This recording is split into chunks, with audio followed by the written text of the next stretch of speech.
എല്ലാവരോടും പുച്ഛമാണ് സാർ പ്രതിപക്ഷ നേതാവിന്. എല്ലാവരോടും സാർ തീർന്നല്ലോ സാർ.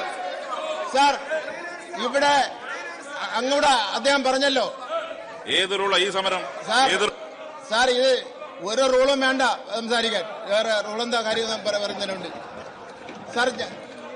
സാർ. ഇന്നലെ ഞാൻ പറഞ്ഞല്ലോ, ബഹുമാനപ്പെട്ട പ്രതിപക്ഷ നേതാവിന്റെ മുറിയിലിരുന്നാണ് സ്പീക്കറെ ആക്രമിക്കണമെന്ന ലക്ഷ്യത്തോടു കൂടിയാണ് ഇന്നലത്തെ സമരം നടന്നത്. സാർ, ഒന്നാം പിണറായി ഗവൺമെന്റ് കഴിഞ്ഞ് രണ്ടാം പിണറായി ഗവൺമെന്റ് വന്ന അവസരത്തിൽ തെരഞ്ഞെടുപ്പ് കഴിഞ്ഞ ഉടനെ തന്നെ ഇവരെല്ലാം വകുപ്പ് തിരിച്ച് മന്ത്രിമാർക്ക് ഓരോരുത്തർക്കും ഓരോ മന്ത്രിമാർക്ക് വകുപ്പ് തിരിച്ച്. ബഹുമാനപ്പെട്ട മിനിസ്റ്റർ പ്ലീസ്. സാർ, ഒരു കാര്യം കൂടെ അങ്ങ് മനസ്സിലാക്കാൻ പറയാണ്. കഴിഞ്ഞ രണ്ടാം ഗവൺമെന്റ് വന്നപ്പോ വകുപ്പ് തിരിച്ച് ഒരാൾക്ക് മന്ത്രിയാവാൻ വേണ്ടി പറ്റില്ല. ഇപ്രാവശ്യവും അദ്ദേഹം മുഖ്യമന്ത്രിക്ക് വേണ്ടി പഠിച്ചുകൊണ്ടിരിക്കുകയാണ് സാർ. മുഖ്യമന്ത്രിയാവുന്നതിന് വേണ്ടി പഠിച്ചുകൊണ്ടിരിക്കുകയാണ്. ഒന്നാം പിണറായി ഗവൺമെന്റ് വന്നു, രണ്ടാം പിണറായി ഗവൺമെന്റ് വന്നു, മൂന്നാമതും പിണറായി ഗവൺമെന്റ് വരുമെന്നുള്ള കാര്യത്തിൽ സംശയമില്ല സാർ.